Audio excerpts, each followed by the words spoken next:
లేబర్ని. ఉమ్, అంటే మనకి ఉమ్, ఆఫీసులో పని చేయడానికి హౌస్ కీపింగ్ స్టాఫ్, వాచ్మెన్లు ఉమ్, ఇట్లాంటి వాళ్ళని పంపిస్తారు. ఉమ్, ఉన్నట్టుండి ఒకడు కనబడకుండా వెళ్ళిపోతాడు. ఉమ్, ఏంటంటే ఆడ అవును. కంపెనీకి కూడా చెప్పడం.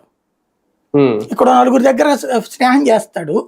ఉమ్, సరిగ్గా పని చేసేవాడు ఎక్కడికి వెళ్ళినా బతుకుతాడు. అవును. కొంతమంది ఏంటి ఆ ఇళ్ల దగ్గర గొడవ పడిన అక్కడికి వచ్చేసి ఈ కేంద్రాల్లో పనిచేసేస్తారు.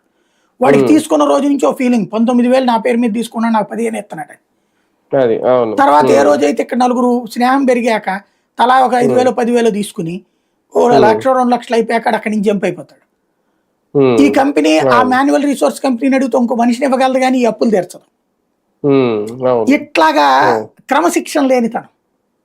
ఉమ్, ఈ అవును. క్రమశిక్షణ మనం ఇప్పుడు ఈ దశ నుంచి అలవాటు చేయాలి. అవును. అదే కదా. ఉమ్. మనుషుల్ని తయారు చేసేటటువంటి మెకానిజం కావాలి ముందు.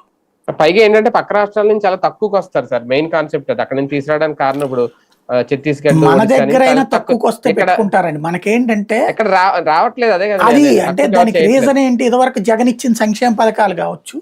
రెండవది అదే ఎస్. ఏంటంటే ఇక్కడ మాన్యువల్ రిసోర్సెస్ దొరకట్లేదు అన్నటువంటి ఫీలింగ్ కూడా. అంటే అవును. మన ఊళ్ళో ఎంతమంది పని చేస్తున్నారో మనకు తెలుసు.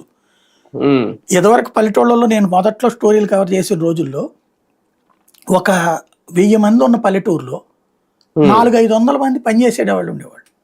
ఉమ్. ఎక్కడో ఎందుకో ఇప్పుడు నాన్న